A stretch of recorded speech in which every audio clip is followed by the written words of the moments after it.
merci. Bonjour tout le monde, je m'appelle Kim Thiogel. On est mon nom diminutif. Je suis actuellement un postdoc à l'IRAP, c'est un institut de recherche en astrophysique et planétologie. Et je m'excuse pour mon français, j'apprends le français depuis très très longtemps.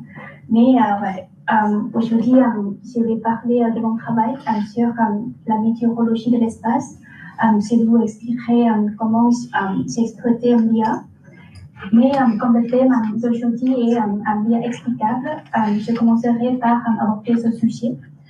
Je ne suis ni développeuse ni chercheuse dans ce domaine, mais j'espère que mon retour d'expérience en tant qu'utilisateur scientifique vous sera utile. Ok, voilà. Malgré une connaissance scientifique incomplète, nous voulons être en mesure d'obtenir des modèles opérationnels comme pour les prévisions météorologiques. L'apprentissage profond nous permet aujourd'hui de valider nos hypothèses et connaissances en nous basant sur de larges bases de données. Il nous permet de construire des modèles opérationnels sans avoir à comprendre entièrement les phénomènes. Avec la simulation numérique, nous avons T'as perdu le VG. Ah, ça c'est l'écran qui fait des... C'est bon, ok. Avec la simulation numérique, nous avons exactement ce que nous utilisons comme les lois physiques et les hypothèses pour simplifier le calcul nécessaire pour avoir une prévision. Avec le réseau de neurones, nous pouvons faire des hypothèses et pour choisir et prédicter les données pour l'entraînement. En revanche, cela n'est pas forcément évident de comprendre le fonctionnement.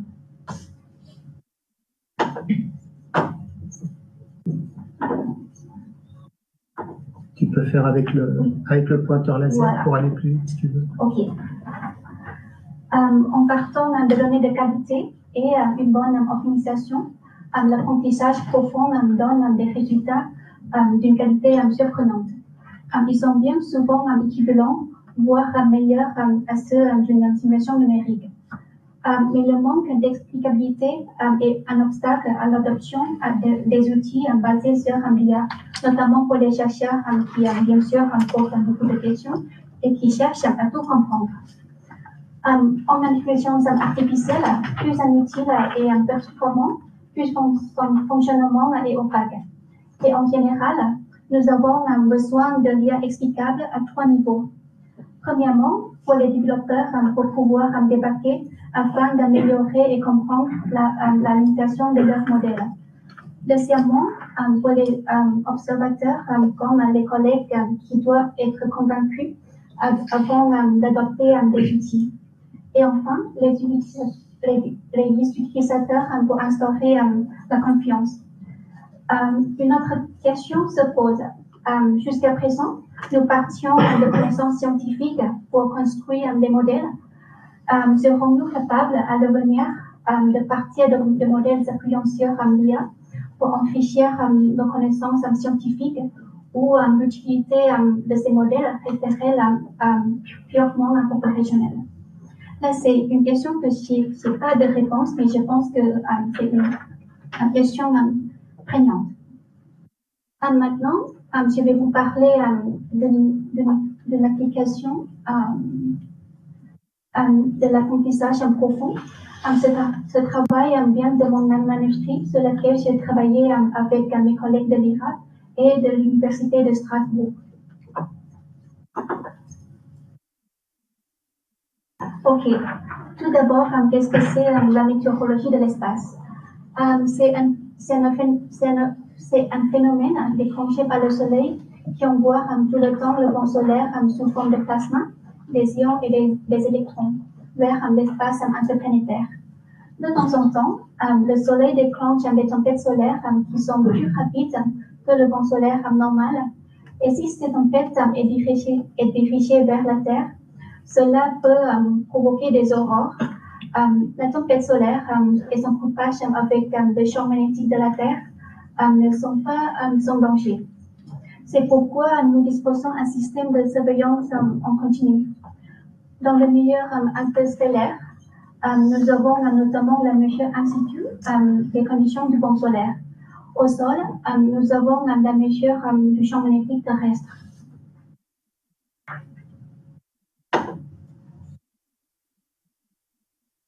Ok. Et la météo de l'espace peut impacter la technologie spatiale. Par exemple, cela peut entraîner une dégradation de fonctionnement des satellites, des erreurs dans le système de navigation, comme le GPS, le GNSS, et de l'interruption de communication radio à haute fréquence. Dans l'atmosphère, la tempête solaire peut entraîner une augmentation de la densité atmosphérique qui ensuite freine les satellites. C'était le cas pour Starlink de SpaceX qui a perdu une quarantaine de satellites suite aux tempêtes solaires en février 2022.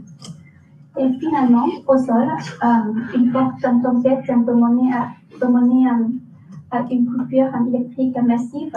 Ce fut le cas au Québec en mars 1989. Plus de 6 millions de Québécois étaient sans électricité pendant plus de 9 heures suite à une tempête solaire extrême. Les aurores boréales ont été vues jusqu'à Texas lors de cette tempête.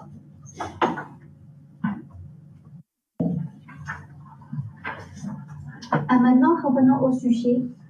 J'utilise la mesure du champ magnétique au sol. Il y a plusieurs stations autour de la Terre. Ici, nous mesurons les sources de champ magnétique à chaque station. La première provient du processus géodynamique dans le noyau fluide de la Terre et l'autre des perturbations extérieures.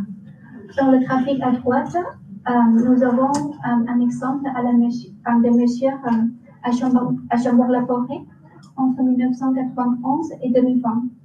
Dans les trois composants, vous voyez notamment la tendance qui provient du mouvement du pôle magnétique terrestre. Récemment, un documentaire sur ce sujet a été diffusé sur Arte. Et si nous enlevons cette tendance, nous avons des signaux utiles pour étudier l'impact du vent solaire sur la magnétosphère et l'ionosphère terrestre.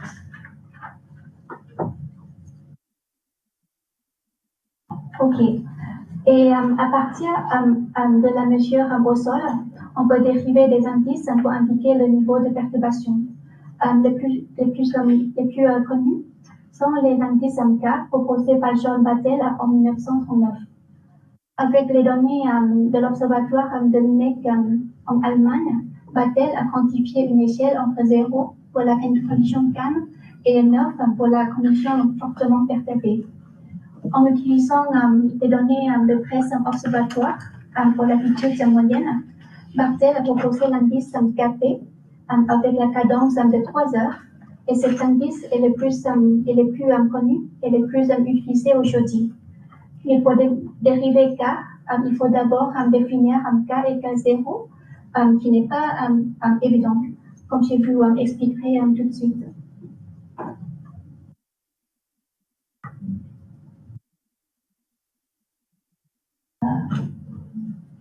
Ok, voilà. Oups, trop long. Ok. Cela montre qu'il est nécessaire d'établir la ligne de base.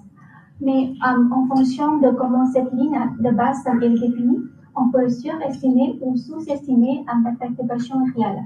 Cet effet pourrait être grave dans le contexte opérationnel. Regardons un exemple. Toutes les lignes de base, ici en gris c'est la mesure et en couleur c'est la ligne de base. Pendant le temps calme, toutes les lignes de base suivent la mesure. En revanche, pendant quand il y a une perturbation, voici, nous voyons ici que la ligne du FMI et filtre suivent la courbe de tempête et donc sous-estiment la perturbation réelle. Je note qu'il n'y a pas de problème avec cette ligne de Supermac, mais son calcul est opaque.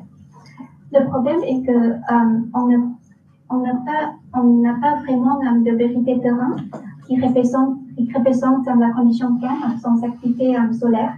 Et puis, il est très difficile à identifier les sources calmes car elles changent selon le jour ou la nuit, la saison, et puis la localisation de l'observatoire.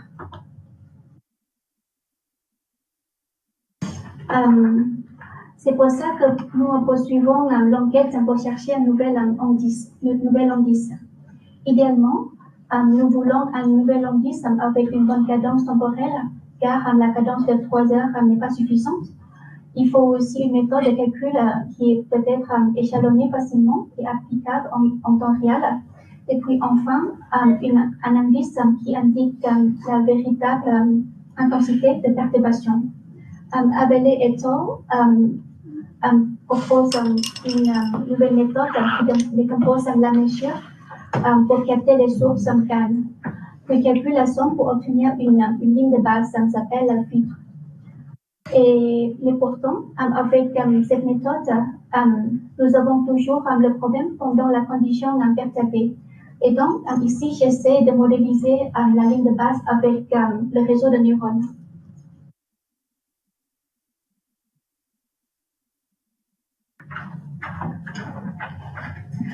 Ok, et voici mon réseau de neurones. C'est un réseau récurrent qui prend en compte les conditions précédentes. J'ai une dizaine de variables indépendantes, dont le vent solaire, le champ magnétique interplanétaire, les flux des radios et aussi les variables géométriques spécifiques de l'observatoire, comme l'heure de mesure, les angles du soleil indiquant la saison. Et ici, j'essaie de modéliser la ligne de filtre, la ligne de base filtre. Et pour ma sortie, j'ai des données de Chaumont-la-Forêt qui ont été déjà filtrées.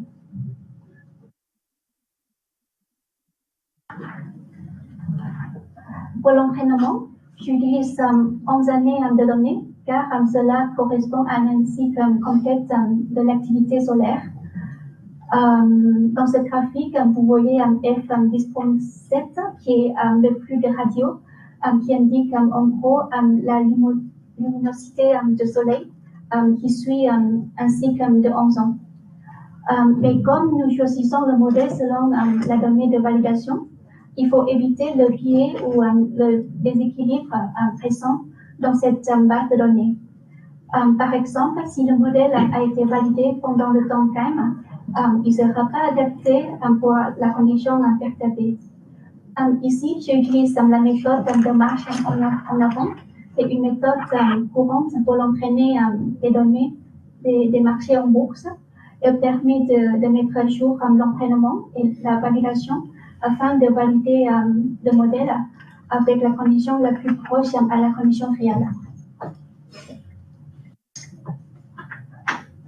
Et voici le flux de travail complet. Je ne vais pas parler en détail, mais grosso modo, je sépare les signaux en deux selon les sources dominantes dans chaque branche.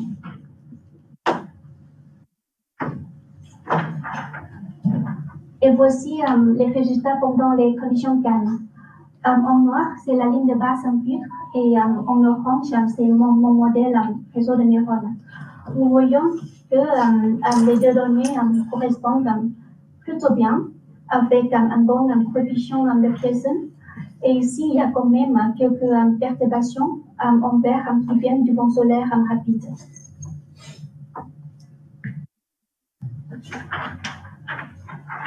Et voici les résultats. Ça prend du temps. Ouais. J'ai un peu peur. Oui. Il y a 3 minutes. Ok, merci. Et on va donner un petit peu de retard. Là, bon, alors, et en distanciel, on les voit. C'est le Bluetooth. Ça, c'est le Bluetooth qui met du temps. Après, ça y est. C'est parce que c'est la 14 qui était déjà là. Ouais, c'était le 15. Je clique. J'ai cliqué. Ok, merci. Et voici les résultats pour la condition perturbée. Ici, nous avons également une bonne correspondance avec quelques surestimations pendant le passage de tempête solaire. Et finalement, j'ai une ligne de base modélisée par le réseau de neurones. Ici, j'ai enlevé le vent solaire et le champ magnétique interplanétaire. Et ici, ça montre que cette ligne de base représente la condition de façon fiable. Mais pourquoi les réseaux de neurones donnent des bons résultats? Je pense que c'est parce que l'on part d'une question bien posée, avec une bonne hypothèse et des données de qualité grâce à la méthode de pré-traitement. Pourtant, j'ai quand même essayé de comprendre le mécanisme amenant à ces résultats. La méthode directe est qu'on peut choisir un sous-ensemble de variables indépendantes pour l'entrée et voir l'impact de ces résultats. Mais cette approche nécessite beaucoup de temps de calcul. En gros, je voulais savoir parmi mes 10 variables, lesquelles contribuent aux variables de sortie. Ici, j'ai choisi deux méthodes plus simples. Premièrement, l'algorithme de forêt aléatoire est une méthode qui construit beaucoup d'arbres de décision en antenne pendant l'entraînement pour des tâches en classification ou régression. Cette technique est intéressante parce qu'elle calcule un paramètre nommé impureté de chimie qui indique si une variable est efficace pour classifier les données. Avec la forêt aléatoire, nous pouvons obtenir directement l'importance relative qui correspond grosso modo à combien de fois chaque variable est présente dans les arbres qui rendent la forêt aléatoire efficace pendant l'entraînement. Plus une variable est présente, plus elle est importante. Ainsi, je peux obtenir le classement d'importance des variables de l'entrée. Cette méthode peut donc être utilisée pour sonder la boîte noire indirectement. L'algorithme de forêt aléatoire est souvent utilisé pour choisir des variables pour entraîner un modèle.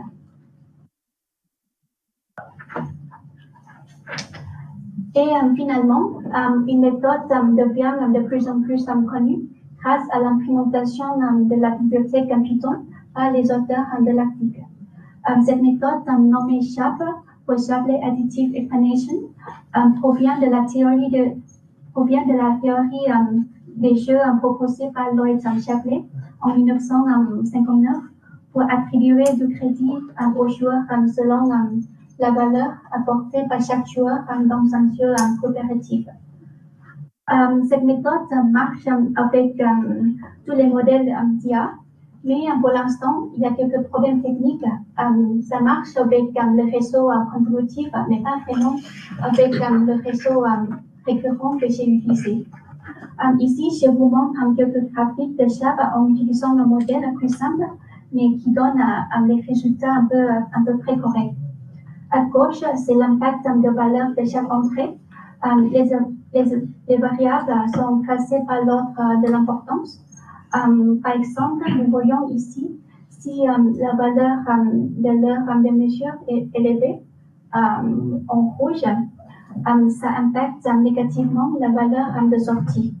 Et c'est vice-versa pour la valeur négative. Et à droite, c'est les contributions de chaque variable en fonction du temps. Nous voyons ici que la condition calme est influencée différemment par rapport à la condition perturbée. En résumé, l'IA offre une nouvelle capacité pour modéliser plusieurs problèmes scientifiques. Cependant, le manque d'explicabilité de l'IA est un obstacle, notamment pour les communautés scientifiques. La météo de l'espace est un domaine dont les outils d'IA deviennent populaires grâce à leur capacité.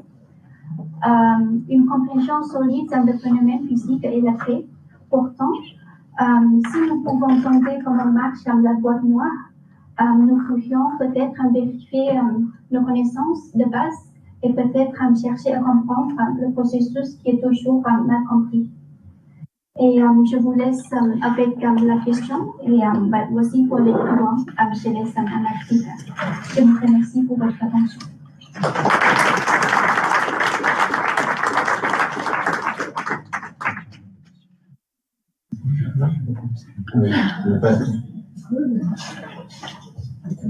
Bonjour tout le monde, j'espère que vous avez bien profité de le pause café.